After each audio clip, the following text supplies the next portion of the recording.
Hi అండి, అందరికీ నమస్కారం. ప్రతిరోజులాగే మనం కొత్త కొత్త అంశాల గురించి తెలుసుకుంటూ ఉన్నాం కదా. ఈరోజు మనం అష్టాంగ నమస్కార విధానం గురించి నేను తెలుసుకుంటూ మీకు తెలియజేసే ప్రయత్నం చేస్తాను. ఇప్పుడు అష్టాంగ నమస్కార విధానం. సాష్టాంగ నమస్కారము లేదా అష్టాంగ నమస్కారం అంటే మానవునికి ఉన్న 8 అంగములతో నమస్కారం చేయడం అని అర్థము. ఉరసా శిరసా దృష్ట్యా మనసా వచసా తథా పద్భ్యాం కరాభ్యాం కర్ణాభ్యాం ప్రణామోష్టాంగ ఈరితః. స్వరదోషాలున్నా అక్షర దోషాలున్నా మన్నించండి. అష్టాంగాలు అంటే అవి ఏవి అనేది ఇప్పుడు పరిశీలిద్దాం. ఉరస అంటే ఛాతితో అని అర్థం. శిరస అంటే తల అని అర్థం. దృష్ట్యా అనగా కళ్ళు అని అర్థం. మనస అనగా హృదయం అని అర్థం. వచస అనగా నోరు అని అర్థం. పద్భ్యాం అనగా పాదములు అని అర్థం. కరాభ్యాం అనగా చేతులు అని అర్థం. కర్ణాభ్యాం అంటే చెవులు అని అర్థం.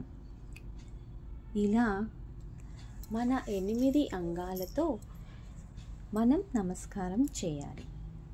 మనం చేసే నమస్కారం ఇలా 8 అంగములతో కూడినదై ఉంటుంది కాబట్టి దాన్ని అష్టాంగ నమస్కారం అంటారు.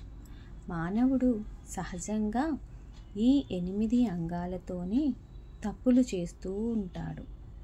అందుకే దేవాలయంలో బోర్లా పడుకొని పై శ్లోకం చదువుకుంటూ దేవునికి నమస్కరించి ఆయా అంగములు నేలకు తగిలేలా మనం నమస్కరించాలి. ముఖ్యంగా దేవాలయంలో సాష్టాంగ నమస్కారం దేవునికి ధ్వజస్తంభానికి మధ్యలో కాకుండా ధ్వజస్తంభం వెనుక ఉండి చేయాలి. ఉరసుతో నమస్కారం చేయడం అనగా చేసేటప్పుడు ఛాతీ నేలకు తగలాలి. శిరస్సుతో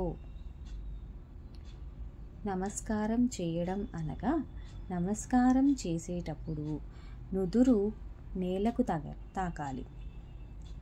దృష్టితో అంటే దృష్టితో నమస్కారం చేసేటప్పుడు కన్నులు రెండూ మూసుకుని మనం ఏ దేవునకు నమస్కారం చేస్తున్నామో ఆ దేవుని మూర్తిని చూడగలగాలి. మనస్సుతో నమస్కారం చేయడం అనగా ఏదో మొక్కుబడికి నమస్కారం చేయడం కాకుండా మనస్ఫూర్తిగా చేయాలి. వచస నమస్కారం చేయడం అంటే వాక్కుతో నమస్కారం అంటే నమస్కారం చేసేటప్పుడు ప్రణవ సహితంగా ఇష్టదైవాన్ని మాటతో స్మరించాలి. అంటే ఓం నమో భగవతే రుద్రాయ అని అంటూ నమస్కారం చేయాలి. పద్భ్యాం నమస్కారం చేయడం అంటే నమస్కార ప్రక్రియలో 2 పాదములు కూడా నేలకు తగులుతూ ఉండాలి.